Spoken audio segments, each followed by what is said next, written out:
Okay. I will introduce our new attendee whenever we're ready, but if you want to start and then we can. Yeah, Okay. perfect, perfect. We're good to go? Ready? Yeah. I'd like to welcome everyone to the December 4th, 2024 Contwood Heights Planning Commission, the work meeting.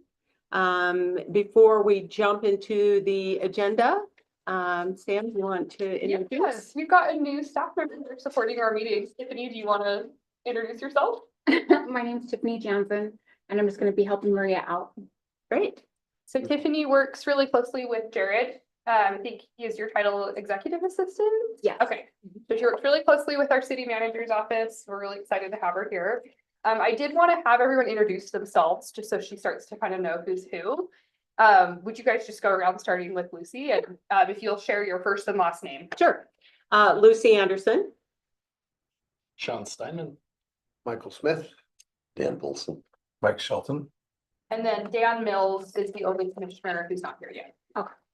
Okay, thank you. And I'll make a commitment to note who's making motions and that kind of thing. I think I will do my best. And please don't hesitate to ever ask or anything, but I'll do my best to remember that. Okay, well, welcome. Got a packet for you, my friend. Okay, so looking at, first, we'll take a look at what's on the agenda for the business session.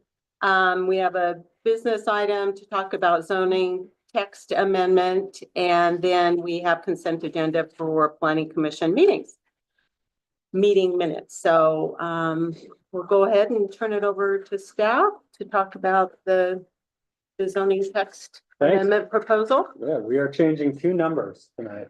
That's the proposal. So I don't have a very long presentation. As long as for it's you. not height. Yeah, no, it's that's fine. It's Yeah. planning commission compensation. Yeah. We could compensate. Yeah, right. I think we talked at a previous work session a couple months ago about the city's kind of starting to look at short-term rentals and the short-term rental policies in the city.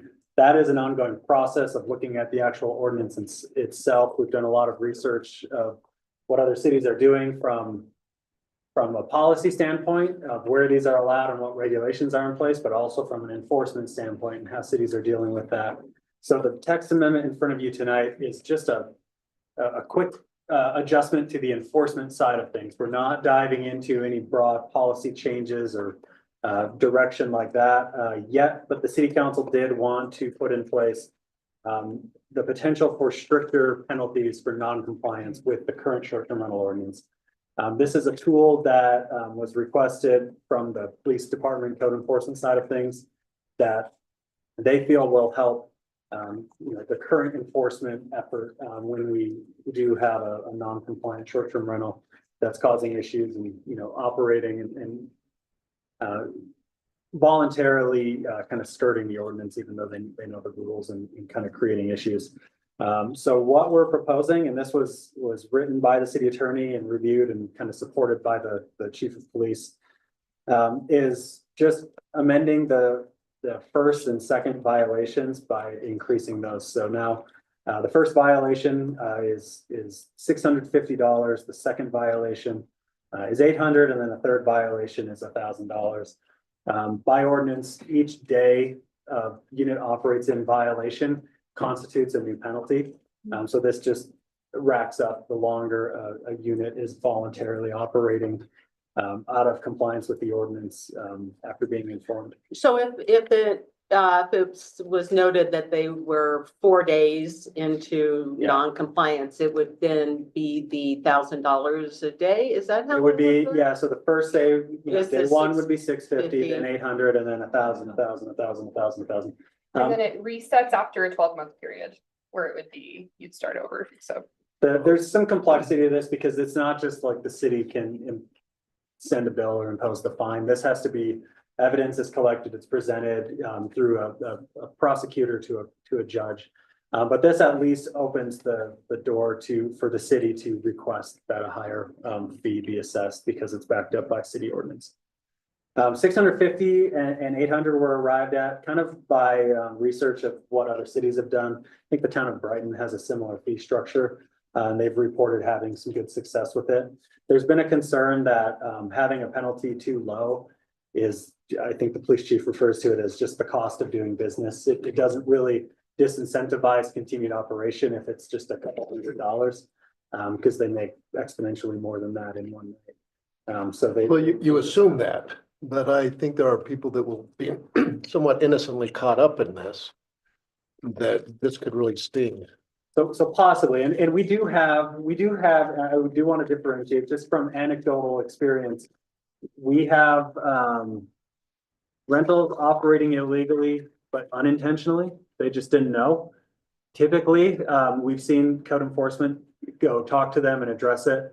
And they, the owner will say, oh, sorry, I didn't know, I'll shut it down. We work with them. It's a voluntary shutdown. Never even gets to this level. But then you have the ones that are notified, that are continually operating, that we get repetitive calls and complaints on. Owners are contacted, nothing is done about it. Those are the ones that escalate and end up, But what keeps it from getting to the higher level, though? Is that just the judgment of the particular code enforcement officer, or is Like there in some the guidelines case- on that? In the case where it was like somebody says they didn't know, is that what you're asking? Yeah. How is it determined? Yeah, that's. To ask code enforcement. That's a I good think. question. What I've seen though is, some will say, hey, as of this day, I need you to stop operating. but somebody As long else as could they do say, it. too late and you owe us $10,000. I think we would need to check with the code enforcement department on how Yeah. they do that. I would agree with Mike that anecdotally, it seems like anytime someone's willing to voluntarily come into compliance, they gotta give them like, okay, the listing needs to come down by 2 weeks and Yeah. we need to stop, but I wouldn't wanna speak for their operations. I think Yeah, they'd wanna good do that. question. And and that could be kind of individually, variable depending on who's Sure, making the decisions on it. I think, the most conservative answer I can give you is technically, if you're operating in violation of the ordinance, whether you knew it was a violation or not, and code enforcement, contacts you about that and is aware of it, even one day could be considered subject to $650 fine. Yeah. I don't know that that's the reality, but Sure. technically that's what this code says. Probably If you technically, violate actually. this, you are subject to these fees. This is also unrelated, but what has the judge been doing with these? Do we have any experience? Feedback I've heard is that they typically don't assess the maximum fines eligible, even at the lower amounts. They'll either ask for voluntary, just cease and desist, don't operate this again, or it'll be a nominal fee. That's just kind of what I've heard secondhand from the chief of police is that even with a fee structure like this, we typically don't see a strict fine assessed. Say it's a week of 7 days of violation, you typically don't see it assessed at, if you added all that up at that maximum rate, it's something that's reduced. for those who don't know, we use the Holiday Justice Court for our court here, so we don't have a city judge, we don't have a city court here at City Hall, so contract with Holiday. I'm excited about this conversation because what we're looking for is this is not a revenue generator. This is to deter bad behavior. And so whatever financial level is going to deter bad behavior, I think there's some nuance to that, but I do think that when the code enforcement officer has the ability to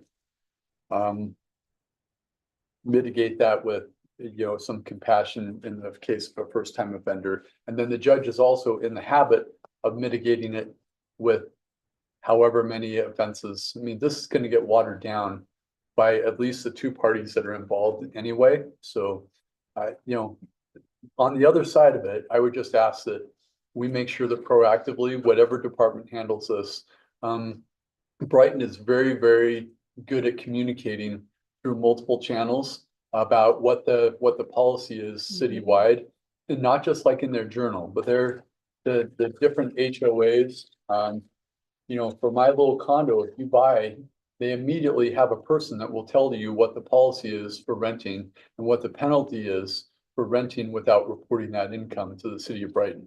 I met with their staff, so the city of Brighton uses Salt Lake County Planning as kind of their planning department, and Ian and I met with them in the fall.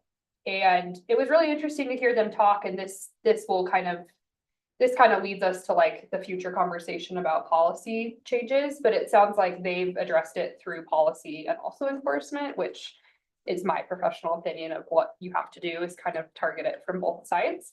But they also, you know, they have a unique setting in being very seasonal, and we kind of share that in being at the base of the canyon, and they seem to have had good success with the penalty they charge and then with some of the software they're using.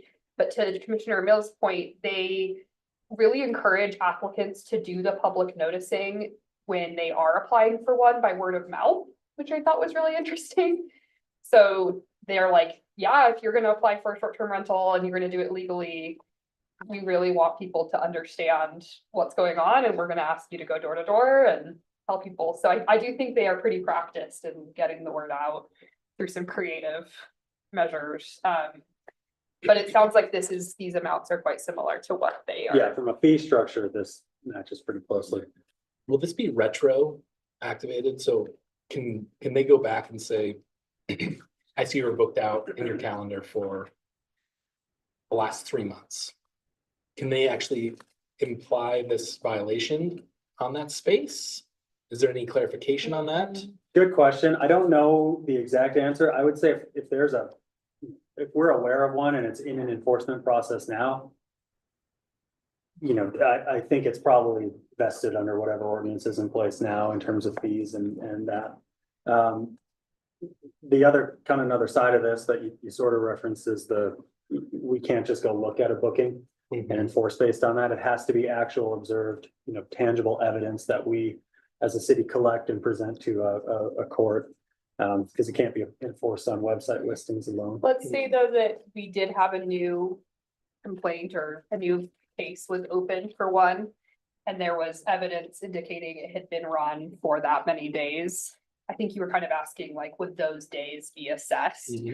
I would imagine that would be a determination of the judge to make on whether the fee is imposed for the visible duration that it's been run, or is it just for any day since the citation was made. That would be something we'd want to check with enforcement and the justice court on, because I haven't personally ever seen that side of it. Yeah. I'm not sure. They've just mentioned it's all based on evidence. So once they open a file, then they're collecting evidence from the day they open that file to justify, you know, whether something's worth, you know, enforcing or bringing to a judge or not. Is there any terminology as far as what the enforcement's going to look like? Because you had mentioned that we can't go out and actually look at the listings or look for those listings. Does it yeah. have to be complaints from residents, or is it complaints from You can't the use city? listing as the sole basis. It can't be the only piece of evidence. Right, yeah, so You can use it, it just can't be the only thing you're relying Okay. on. This adjustment does not address, what we're looking at tonight doesn't address any like collection of evidence or consideration of evidence. This wouldn't make a change in how they do the enforcement, other than what the financial penalty is assessed at. Is this too low? Yeah, that was my next question. I think, I mean, I'm not sure this is a big enough stick. There are some limits, and I'm not a city attorney or prosecutor or you know, police chief or anything, but for the level of violation, this is considered a class B or C misdemeanor. There's a maximum fee okay. Up to like in the court 10,000. schedule that can be assessed. So I think we're matching kind of the upper end Oh, of what's makes sense, possible. okay. Okay. And saying, you know, every new day of violation is a new occurrence, I think helps that. I'm sure it's also a balancing act, to Commissioner Smith's point. Like if you did have somebody who innocently was like, I didn't know, and then they're charged. I'm sure any amount that y'all are contemplating, you want to find that balance between, so. I would love for us to have something on the city website, and it could be a simple infographic to describe the process that one should go through. So you're thinking about, you know, having an Airbnb or VRBO in Conwood Heights, what things should you consider, you know? Yeah, I think that could be very, very easy, would not be a heavy lift. That could literally just be graphics dropped on a single page with a clickable link that could pop up on the Instagram periodically, that could, you know, be on the front page. I mean, just when people are looking, I think we're gonna get the argument that I didn't know a lot. Yeah. And to Mike's point, let's make it really easy. That's like, it's here and here and here. And One of our planners, Maverick, who I don't know if you guys have met Maverick or not, he's actually working on a short-term rental webpage. Hmm, And that's, great. he gets a lot of those questions, so he's taken it upon himself to work on that. So I'll pass along the feedback that some sort of like graphic element would be helpful. But yeah, he's very dialed into that. And I'm just imagining some new homeowner, 30-something years old, struggling to get into their first house and they have a basement apartment and they're renting that out. Totally. And then they get hit by somebody saying you owe us $10,000 because you're renting this out to a friend. Well, that's not a violation, just to be clear, and that's certainly not this violation.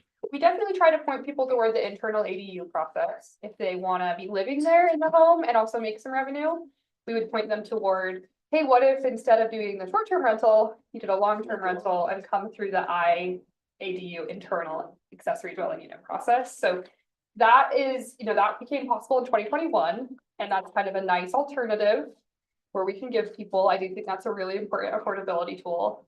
And of course, when we start talking more policy changes, one thing that you guys could look at is, could we open this up in areas where it's owner occupied? And that's a popular tool. A lot of Very, cities use. exactly what Murray did Yeah, Just. Um, barely. this one. yesterday or day before. And they Yeah. didn't actually, I found out they didn't have an ordinance for short-term rentals before that. Wow. So this is their first brush with it, and they've chosen to go the route of owner occupancy. So it's a valid option to consider. Yeah, that's a good point. This is, I would say, one prong of a multi-pronged approach. We've got the policy approach that is being worked on and discussed actively by the council. There's the state legislative approach of, is there some reform at that level that can help cities with this or accommodate these in some way? And we may see changes there. And then there's the enforcement side of things as well. Well, I know how people have been getting around this, specifically in Midway, is they do a short-term rental on Airbnb, Mhm. but they have a 30-day minimum. So I don't know if that's applicable here or if we have any terminology in our code to prevent that. We do, we have something in our code that says like you can't have a faux lease, faux long-term lease, but I think it's very difficult to enforce. I'd imagine. And ultimately, it's about how you're using a property, not what your piece of paper says. But it becomes an enforcement challenge of how do you Yeah. improve that. That does happen here, where people will say, well, my listings, it's their 30 days, I can't help that the renter backed out after 3. Or No penalty. yeah, so I think that one is an enforcement challenge more than anything, because we can put anything in policy and say this is the rule, but we have to have, we have to be able to support our code enforcement officers enough in following up on it. Yeah. And I appreciate the commission's sensitivity to like both sides of that. You kind of need both, I think. Seems like the problem that's been with short-term rentals is enforcement. That what we're talking about now is after a long road of gathering evidence and all that, which is apparently very difficult to do. To get to this stage, it would be, in my mind, it would be hard for them to say, gee, as I didn't know, because to get to this stage, they knew. Sure. Now, whether they volunteer to get out of it, that's great. And then we don't have to come to this stage. But what we're talking about tonight is at the end of a very long road. And that was, that's the commonality of all the discussions I've ever been in on with short-term rentals is enforcement. Yeah. That the state has made it very difficult to gather the necessary evidence to do what would get you here. I think so. I think that's very true. And Ian and I also met with a handful of other communities and learned about some other approaches to enforcement that we could certainly suggest. I would never want to like presume to know about enforcement beyond just what I've seen, because I don't work on that side of house. But it's something that we could bring up and say, other cities are doing enforcement this way. Is that something we could look at? I think it's true and fair that we have a small enforcement staff today, and it's part of it is like probably a bandwidth thing too. But I will say when we get to the point of having the policy discussion, Ian and I have some, what I think are like pretty creative approaches other communities are doing that we'd be happy to bring to the table for your and the council's consideration. But as you said, we're not discussing that tonight. We're not discussing it that was tonight. Yeah. We're discussing the end Yeah. after all of that Yeah. has been arduously I gathered. think it's natural for it to come up in our conversations, Oh, sure. but As far as what we're voting on tonight, you are correct. It's just the numeric tweak. Yeah, I think how this came to be is the council has been discussing this and have kind of agreed, hey, the policy side of this is complicated and, you know, we want to get input on it and really think about it. There's pretty consensus agreement at the council level. We could do something immediately to help with enforcement, and that's increasing the fees and, you know, broadcasting. So that's why this is coming in front of that, because this is the, you know, the low hanging fruit of the Give it a process. try. And I know that Susan's working on a focus group on this as well, Yeah, which Yeah. will help kind of accumulate information Yep. and have the We, best process forward. We as staff have also recommended that before we like schedule a public hearing and propose any change to policy, that we do a public open house. I really think that would be, I'll just throw it out there again. My recommendation is to create that opportunity for people to come and share their feedback and concerns. I think it's a really complicated and sensitive issue, and I think it would benefit our process if we started out with like a very broad, just let's come and give your feedback and talk about it. So I hope that that can be looked at before we move too far with a proposal. I would anticipate the discussion, the ultimate challenge is not going to be, shall we have them at all? I don't think I think that's a very small group that are saying no short-term rentals ever, nowhere, no how. It's how many and in what concentration and where are they located? That becomes much messier. And so as you guys are surveying other communities, how do you cut the, you know, cutting the baby? Yeah. It's like, It's really an interesting is question. it based on, you know, number per street? Is it, there are certain zones, certain neighborhoods, All of the above. you know? Yeah, we have a handy dandy spreadsheet where we've documented how each community's been doing it, and Great. a lot of different approaches. We've also been asking, just since we're talking about it, each community, like, what's been the response from your constituents about this? Has it been favorable? And then we've asked them, what do you like about your ordinance? And if you could, with a magic wand, change one thing, what would you change? So the willingness for other communities to educate us has been really helpful, and That's great. hopefully can be a good like jumping off point for your conversations as whenever that happens. Have you tagged to St. George? No, but somebody recommended St. George and also Hurricane. So I think in our next round, those would be interesting. And They- Santa Clara, Yes, that's a great idea. yeah, because they have a pretty good program down there for short-term. Okay, rentals. that's a great idea. And they have like, I'm sure seasonality with tourism in a different way than we have with winter. So we Tom certainly Dancy can. also. yeah, with Springdale. Springdale. We'd be It's a little happy bit of a different to, animal, but Yeah. we'd be happy to take a road trip. I think this couldn't be a Deal. Zoom meeting. I think it'd be really important to have that face-to-face interaction. So Can we do that in mid-January? I think Mike will be approving a per diem. and, Stay tuned. Yeah. It'll be my maternity leave. Okay. So yeah, a lot of context, but the actual matter in front of you tonight's fairly straightforward. Yeah. And then, like all text amendments, this goes on to city council and they will vote on it ultimately. Makes sense. Great, good. So just to restate that, we are not making the decision. We're making a A recommendation. recommendation, yep. You guys know it so well. You're exactly right. Okay, good. Next item, reviewing the annual planning commissioner training requirements. It'll be me. So I think this came from our chair who kind of reminded us or asked like, hey, aren't we supposed to be doing some training? Which we are and we were delinquent on. So the state of Utah has a requirement that each planning commissioner in the state completes 4 hours of land use training annually. And there's some specifications on how some of that is done. So we're gonna start fresh in 2025, try to be compliant with the law. So we're gonna provide 2 of those 4 hours at our meetings through like over the course of the year. That basically is the whole work session to do an hour of training. So we didn't want to do it at too many meetings and monopolize the agenda, but we'll cover 2 hours through these meetings, by bringing in like a guest speaker from the ombudsman's office, or some of the other like approved agencies. And then we'll just ask that the other 2 hours or more, if you can't attend the ones we provide, are done on your own throughout the year. So I'll be sending out at the start of the new year some eligible like links. It'll just be stuff you can do online. There may be some you could choose to do in person, but I want to make it so it's like you can do it at any point, stop it, start it. I'll send that out, and then you can substitute one of those 2 hours if you attend 12 planning commission meetings in the year. So that's an option if you have that perfect attendance record in your sites. I will just track the training for each commissioner.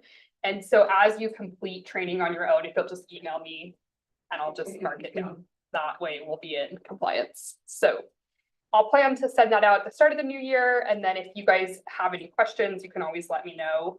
But yeah, hopefully the guest speakers, I think they'll be more interesting than like me talking to you about the code. So I think that, but. Can we request topics or have our chair Yeah, kind of direct things a little so bit? yeah. I mean, and if one of us feels like we have a knowledge gap that, or there's something For sure. that's Yeah, I was percolating in gonna- the I back was that we suggest want to that have yeah, more great idea. There education. is a little bit of leeway. So one of the 4 hours of training needs to be very general about what's called, it's abbreviated as LUDMA.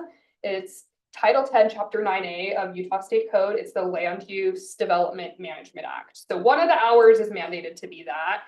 I'm going to look into whether it would be better for us to provide that at one of our trainings, or if there's a good one I can send out to you, TBD on that. But the other 3 hours are pretty broad. So it can be appeals and variances, conditional use permits, exactions, impact fees, vested rights, subdivision regulations, land use referenda, property rights, real estate, financing, zoning, and drafting ordinances. So it's very broad with the other topics, if anyone would like to suggest or request. Does ULI put that stuff on as That well? qualifies, yeah. Great. So there's, we can provide the training through a few approved agencies. Municipal staff is one of them. So worst case scenario, I will be providing the training. But We can vote for that, though. you Sure, can, I don't know if it'll All be a 4 hours. popular vote. Can we have it in St. George? Yes, that can be a Multitask. The Multitask. Utah League of Cities and Towns is one of them. The Division of Real Estate is one of them. So there's like some approved avenues. I have reached out to the Ombudsman's office to see if we could have a guest speaker for 2025. We did that when I worked in Harriman, and I thought it was very interesting to hear about the property rights side. So look forward to some continuing education in 2025. The League of Cities and Towns has a great resource called the Land Use Academy of Utah. We call it LUAU. And it's got a database of training videos and conference sessions and all kinds of stuff that you'll have access to. Anyone have any questions on your training? You guys see the ramp that you have to take us through on some things, and you see that there's stuff percolating that a lot of it we know about, things that you know that may be coming up. And Good I mean, idea. I think it will decrease the brain damage for you guys if you kind of plant the seed of, hey, let's give us some context, and whether it comes up 2 months later or 2 years later, Yeah. I think that's worthwhile, you know. I would rather have it be specific rather than just like some Oh, gee that whiz sounds good, stuff, yeah, because yeah. I think there are things we just don't Yeah, use very much that I know is germane to this overall work, but we can try to make it topical. Did you have a comment, Commissioner Smith? Just that luau would suggest the, Hawaii, have a different setting. it will be that's appropriate. very festive. What are Hawaiian shirts? Yes, That one. yeah, there you go. It's a lovely website. I will say it's not as fun as the luau, but anyway, thank you to Lucy for bringing us into compliance. A very responsible chair. And yeah, just keep an eye out for an email from me in 2025. If you have any questions in the meantime, you can let me know. But So it was 12 meetings constitutes an hour. correct. But really, we have more than 12 in a year Correct. because we have, yeah, so you can miss some. and You still- can miss them and still get rid of 1 hour of your time by 12 hours of your time. If you could trade 12 hours for 1 hour. Okay, great. Okay, we look forward to seeing more about that. Thanks for your work on that. Yeah. The last item is actually for the business meeting on the minutes. We could go ahead and take a look at that now if wanted to talk about if there's, did anybody have any feedback on the minutes? Surprisingly, I don't. Wow. That's usually good. Okay, well, I just wanted to throw that out there now Yeah, that's it. since we have some Good some idea. time. We can use up time. That's all on the official. Is there anything you'd like to update us on or anyone have Oh, any here's a little questions? update. If you guys subscribe to our city accounts and notifications, we're doing a survey right now for the Survey. design of Canyon Center Park. So that park, as a reminder, will be a future park up at the Canyon Center development behind Porcupine, kind of in front of the Marriott Hotel. We don't have funding to like start construction imminently, but we are able to start the design process. So we are working with a consultant to do that. We have a couple of draft concepts we've prepared, and we wanted to take it to the public just to open up feedback. So that is now open. I'll email you guys all out the link if you want to take the survey, or if you can share it with your neighbors. We've gotten a great response. It's been up for 2 days and we have 150 responses. So I see a lot of discussion about it too on social Good. media. Yeah, Good. so. That's great. yeah, we're excited about it. It's obviously a finite space, so it's not something where we can do everything or, you know, fit just anything, but I think it'll be a great amenity in that area and would love it if you'd provide your feedback. It'll probably come through the planning commission. It'll probably come through you guys more formally, but Is there interface with the new project? Or the possible new project the that would, condos. yeah, The interface I'm aware of is just on their parking discussion, okay, making sure that there's adequate stalls for the park. That's my personal priority. yeah, But it's not going to be like an amenity reserved for their owners or on their Of property. but their main floor entrance, I mean, I think they, trying to understand what they're wanting versus what we're going to feel comfortable with, so that it doesn't, Yeah, those there's interfaces are tricky. a lot of that wrapped up in the development agreement process they're going through right now. I would say the most direct portion of that is tied to the timeline on building the park. Because they want to use part of that property for construction staging and got not it. mix the two together. That makes sense. So it is referenced and included in the development agreement and how we fund that and who builds it and how we optimize. The full budget that we have there, because the amount in the project budget from years ago is. Doesn't hold the same value in today's market in terms of developing a park. If it's gonna be another couple years even, that can change. So we're trying to just make sure we can get our park built and get that asset out of it. I will say our consultant has already given good thought though to like, well, if there's a potential entrance over here Yeah, going on, like how would that work with circulation of people coming into the park? So I think he's got a good handle on like where people will possibly be kind of entering that park through.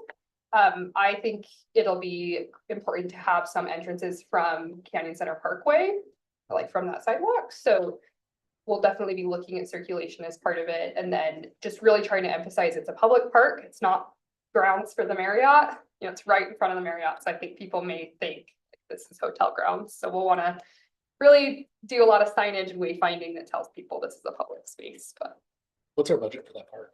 I do not know. I knew the exact number, like 770,000. What's the acreage? It's 1.1. that's a great park. I mean, It's it's, a great park. so the common areas and the maintenance of the common areas, so snow removal. And I love your idea of just the ingress egress. I mean, just how things spoke out and how things spoke in for a gathering place like that. And whether people walking, rolling, parking, kind of how that looks to kind of make it accessible for everybody and not overbuild it or underbuild it, but who's gonna take care of it? And Yeah. if we're in the honeymoon phase of the development agreement, this would be the time to make some of those things a little bit more granular about your long-term maintenance. If it's gonna be pavers, if he's gonna go crazy and wants it heated or whatever, is there some argument to be made for some of that? Just how that overlap looks and. Yeah, how it's structured is this will become a city property. This will be deeded to the city. So after construction, this will be like any other city park where we maintain it or we contract with the rec service area to do that. What we're looking at now is trying to partner with the master developer on construction, because the private sector can construct the same thing that we can build, but for, fraction of the cost like we did on Dover Hill. So we're trying to just stretch that budget as far as it can go so we can get this great park out of it. It does go pretty quickly, the budget.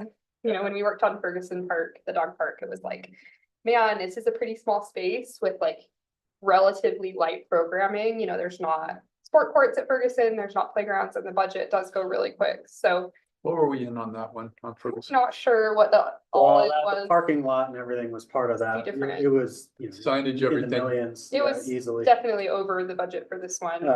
A good comparison is the Dover Hill Park that's being built. It's a Yeah. passive neighborhood park. There's not parking, there's not restrooms.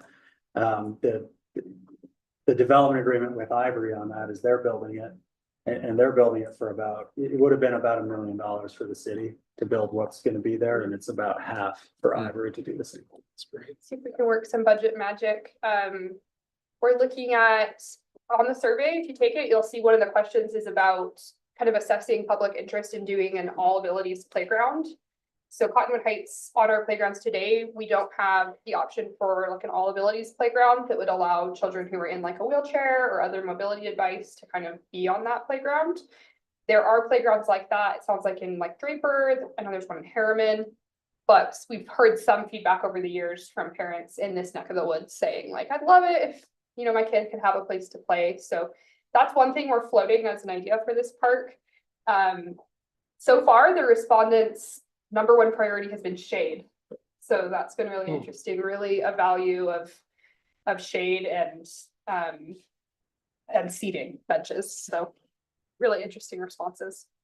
As you look at that mobility as a physical therapist, I'm a huge advocate for that.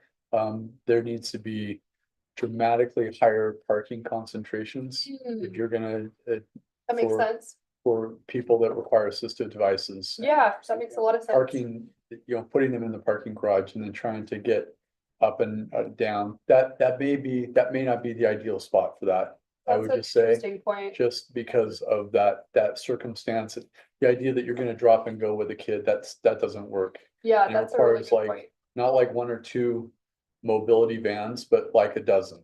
And Well, and it may be if the survey responses are such that say this is something the community is interested in, yeah, if not at this location, that survey data could also be used to say, maybe an existing park is retrofitted with Yeah. this technology. So, yeah, anyways, it's kind of a fun project. Like working on park design is a fun, creative thing. So I hope that you'll be willing to be involved and respond to the survey.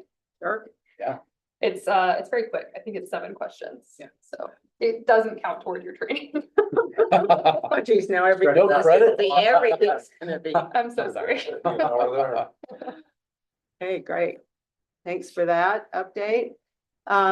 I will ask, I asked you about it, but maybe you can share with everyone about, I asked about the hearing that took place on November 14th, the variance request, about Old Mill. About they wanted not to wait a year. I'll let you Yeah, sure. explain. Yeah, happy to give an update on that. So there was a variance request submitted several months ago to be able to, I would say, modify a historic structure without going through the codified process. We have 2 historic sites designated in the city, the Old Mills one, and then like the Butler Dormitory Building is another one up by Butler Elementary School. Those 2 sites have this kind of corresponding historic preservation zone that applies to them, or historic preservation regulations. And what that says is anytime you modify, which would include, an actual modification or demolition of one of those sites, you have to get a conditional use permit.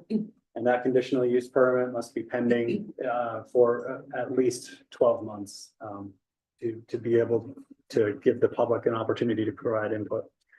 The applicant made a variance application to bypass the 1-year process and the conditional use process altogether, go straight to demolition permit in this case.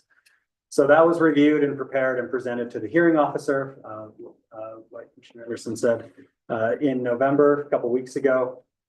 He took it under advisement after that meeting, but then right before Thanksgiving issued a written decision and the variance was denied. So the variance was not granted. They cannot bypass the conditional use permit process or the 1 year waiting period. So that's kind of the latest update. We haven't heard anything else since then, but that's where that stands. Just realized I forgot to pull out water when you started coughing, so there's water and other beverages in the city council fridge in our break room. Please help yourselves. I'm so sorry. Would anybody like one? Just No, go grab you one. we cannot, we can. Okay, for real.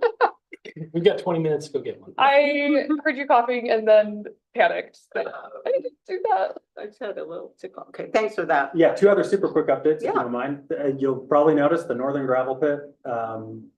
All the old stuff is gone. It's, Yeah. they're starting site Things grading. are happening. They'll be doing grading and reclamation probably for 6 months at least on that, but it's underway. We're moving forward on that. So That's things are fantastic finally news. moving on that. Exciting. You will also see, you may remember if you were here during that, you may not. The planning commission recommended approval of the whole development, but when that went to the council, the condominium building portion of that, the unit count and the height and massing was kind of taken out. So just the use was entitled for the condominiums, and then it was said, hey, in their actual approval, you'll just have to come back in at a future time and reapply for the unit count and massing and cost for that condominium project. We got that application, so you'll start seeing that probably in January here, talking about that last phase of the project, so. Is Rockworth doing that one as well? Yes. Yep. Great. So that's that one, and then Town Center, just a quick update there. We're about to publish a request for proposals and RFP to find a development partner on that site. So that RFP will be published probably this week, actually, and run through the new year, through January, to solicit proposals from different development groups that would partner with the city to actually construct and develop that property. So we anticipate having a contract agreement in place with somebody, first quarter of 2020. Exciting. Very My exciting. updates. How's the response been from the development community thus far? Are you getting many questions? Yes, lots of calls, lots of excitement, lots of, people positioning themselves as Good, the good. right partner. So I think we're gonna have a lot That's a of good sign. good options on that. Yep. Any interest from WFRC on? I mean, at one point there was discussion about grants and. Yeah, I mean, we got the whole master plan was funded Mhm. through a WFRC grant. That's a Wasatch Front Center. So, that's certainly a resource to tap into as this moves forward. I don't know specifically offhand which ones are eligible there, but, Their grant cycle is just about to end for this year, so the timing didn't quite work with where we're at in our process. Letters of intent and final applications, I want to say were due today, so. But it could be one, they have an annual grant process with a handful of different pots of money, so for a future year, I think it would be great to look at. Did we formalize design on this? just the site plans. I actually have them up. Let's see 'em. Two concepts. Two concepts. But will qualify to go either way. Well, so these are They're intentional in Lovely. general. planning concepts, they're calibrated in reality with. They're scaled properly, they take into account grading and footprint sizes and things like that. The idea here is, a development partner will look at these to understand what the city's vision is.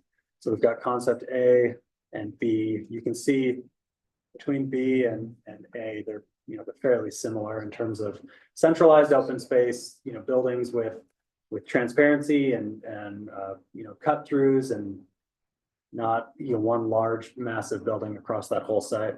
But this kind of establishes the flavor and the vision for how to achieve a town center feel. When is Walgreens lease up?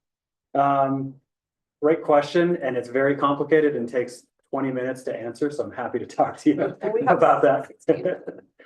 It's It's 16 minutes, she says. that's a whole can of worms that I'm Yeah. happy to talk with you offline on. But this is meant to say, hey, the final product here might not look exactly like either of these, but this is the direction and the vision that the city has developed. Looks pretty cool. Yeah. I like the winding path through the center a lot, like that kind of serpentine. shape, I think has like a very artistic feel to it.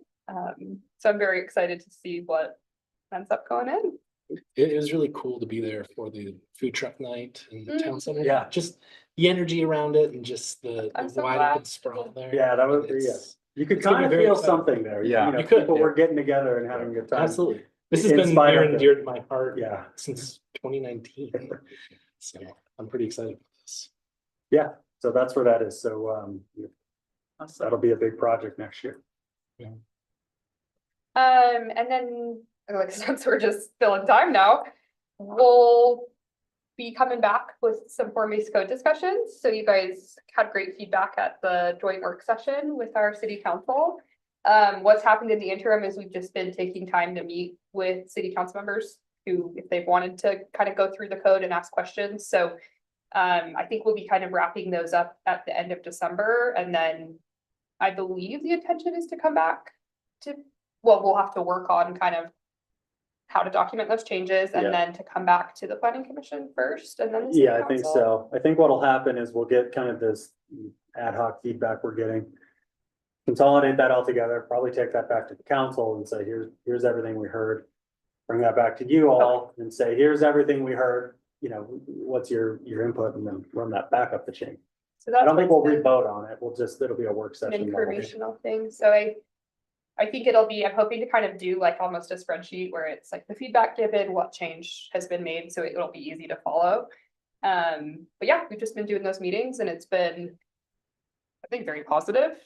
They've had great questions and feedback, and yeah, we'll see what comes out of it. If you can index that with like a red line copy behind it and just index it based on page so that Yeah, I think that'd be we can doable. see, I'd love that idea of what it said before, what it says now. Yeah. And if there's any color commentary in terms of the why, that's always helpful for us, and Yeah, that obviously doesn't Yeah. have to be It's- super detailed, but if there's a why, you know, That because helps. I mean, without taking it too personally, we thought that we gave them a pretty good product, You and guys did a great job. we want to make sure that it's like, okay, a city council person has a preference because they're concerned about a very specific set of circumstances. Yeah.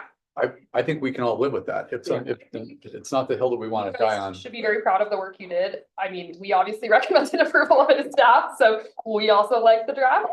But I think like that's the benefit of it going through different bodies, is different bodies will say like, hey, I picked up on this specific issue. So the more the merrier. My hope is that you won't have to like read the whole thing again to figure out what changes were made, if I can give it to you in like kind of a digestible version, so. And if there's a, you know, hey, we got through the first quarter of it, we got through the second quarter of it, I think it's easier than when we get 80 pages Yeah. to digest from Friday until Tuesday. Yeah, It's based on our time to look at things. It If might there's be- digestible chunks is. it might be come on. one where we want to send it out and then discuss it like a month later or something like That'd be that. great. We don't That'd need be to, we don't need to rush anybody, you know, I want to keep momentum on the project to kind of get a result one way or another, so it doesn't just sit. But that momentum can be a slow burn and we don't have to rush through anything, so we'll keep you posted. Right? Okay, any other questions for staff? Take advantage of this time and them. No, appreciate the updates. Yeah. That's great. Okay, nothing further. We'll, I'll make a motion to adjourn. Second. okay, Commissioner. Commissioner Smith, Smith? Commissioner Simon seconded. All in favor? Aye.